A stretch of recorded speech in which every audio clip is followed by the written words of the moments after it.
Berjumpa lagi dengan saya Erwin Halim di dalam e-commerce business model. Pada saat ini kita membicarakan tentang modul keempat, yaitu security dan payment system. Seperti kita ketahui di dalam e-commerce, hal yang penting adalah di dalam keamanan dari e-commerce itu sendiri. Kita tahu bahwa banyak sistem pembayaran yang dilakukan saat ini di dalam bisnis e-commerce, di antaranya penggunaan kartu kredit, penggunaan bank account, penggunaan sistem pembayaran yang lainnya. Nah, sebenarnya semua itu berhubungan dengan faktor kepercayaan. Kita tahu bahwa faktor kepercayaan adalah salah satu faktor utama di dalam e-commerce. Karena itu, di dalam sebuah bisnis e-commerce yang baik harus dijaga faktor kepercayaan tersebut. Nah, kalau kita perhatikan di dalam gambar berikut, selain mengenai data dan teknologi, juga organisasi dari sebuah bisnis e-commerce, kita juga membicarakan tentang hukum dan standar-standar dalam industri e-commerce.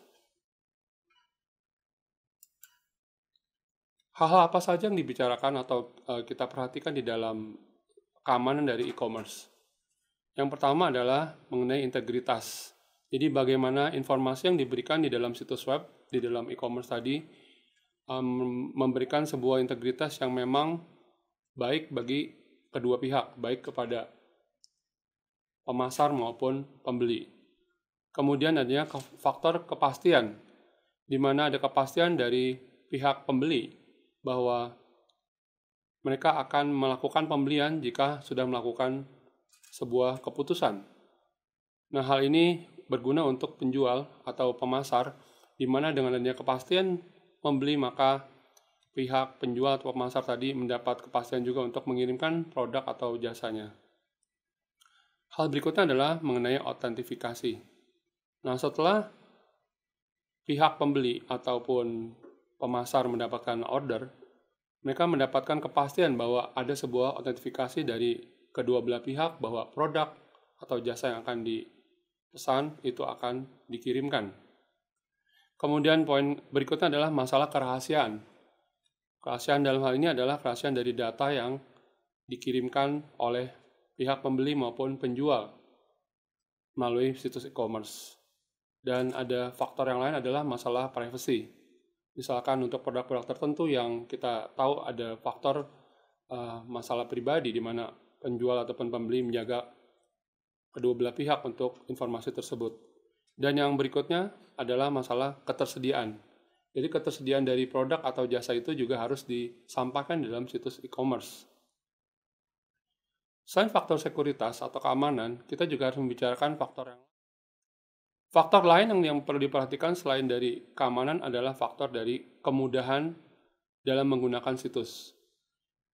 Pihak pembeli juga harus merasakan kemudahan dan kenyamanan pada waktu menggunakan situs yang mereka gunakan atau mereka pakai untuk membeli suatu produk. Kemudian faktor yang lain adalah faktor keamanan dari segi kriminalitas. Jangan sampai pada waktu kita membeli sebagai konsumen, kita terlibat di dalam suatu kegiatan yang melanggar undang-undang atau peraturan. Nah, kalau kita perhatikan ada 3 poin penting di dalam e-commerce. Yaitu pertama, ada pihak dari klien. Kedua adalah pihak dari servernya sendiri atau penyedia data dan komunikasi antara kedua belah pihak ini. Bagaimana kita menjaga keamanan dari server dan klien? Di antaranya adalah menggunakan operasi. Bagaimana kita menjaga keamanan dari server dan klien? Di antaranya dengan menjaga sistem operasi yang selalu update dan selalu di-upgrade. Jadi dua hal ini yang sangat penting, yaitu di-update dan di-upgrade. Kemudian juga kita menyediakan antivirus yang memadai. Jadi bukan hanya kita menginstal sebuah antivirus, tapi juga mengupdate informasi atau data yang dibutuhkan untuk antivirus itu sendiri. Hal berikutnya yang kita bicarakan adalah mengenai policy atau kebijakan dari pemerintah. Nah, di Indonesia sendiri kita tahu ada Undang-Undang Informasi Teknologi dan Elektronik yang sudah dikeluarkan oleh pemerintah. Sementara di negara-negara lain yang sudah lebih maju, undang-undang tentang informasi teknologi dan elektronik juga sudah dikembangkan dan sudah diimplementasikan. Jadi dalam memanajemen risiko kita perhatikan ada faktor teknologi, ada faktor manajemen, dan ada faktor hukum.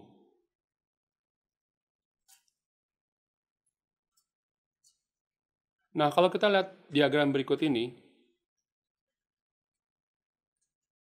kalau kita melihat gambar berikut ini, langkah pertama adalah kita menyediakan atau memperhatikan sebuah assessment, pengukuran untuk risiko yang akan mungkin terjadi.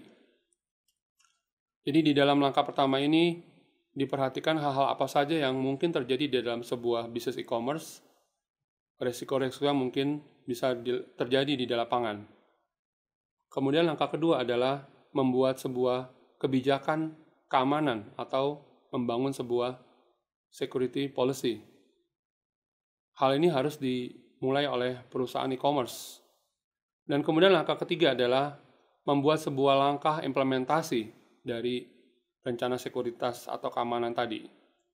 Langkah berikutnya adalah menyusun sebuah organisasi yang memang nanti akan menghandle atau menjalankan keamanan dari e-commerce ini. Dan langkah terakhir adalah membuat sebuah audit keamanan dari implementasi yang akan dijalankan tadi. Nah, kalau kita memperhatikan sistem pembayaran yang ada, saat ini ada beberapa sistem, yaitu diantaranya adalah pembayaran dengan tunai. Ya, ini kita kenal dengan istilah COD atau cash on delivery. Biasanya pada waktu produk atau jasa dikirimkan ke customer, nanti dilakukan pembayaran secara langsung, secara tunai. Kemudian yang kedua adalah checking transfer. Biasanya melibatkan sebuah sistem perbankan, di mana kita bisa melakukan pemeriksaan atau checking terhadap transfer yang kita lakukan. Kemudian menggunakan kartu kredit. Ya, kartu kredit kita tahu dikeluarkan oleh beberapa bank saat ini, dan juga bisa dikeluarkan oleh kartu kredit, asosiasi kartu kredit.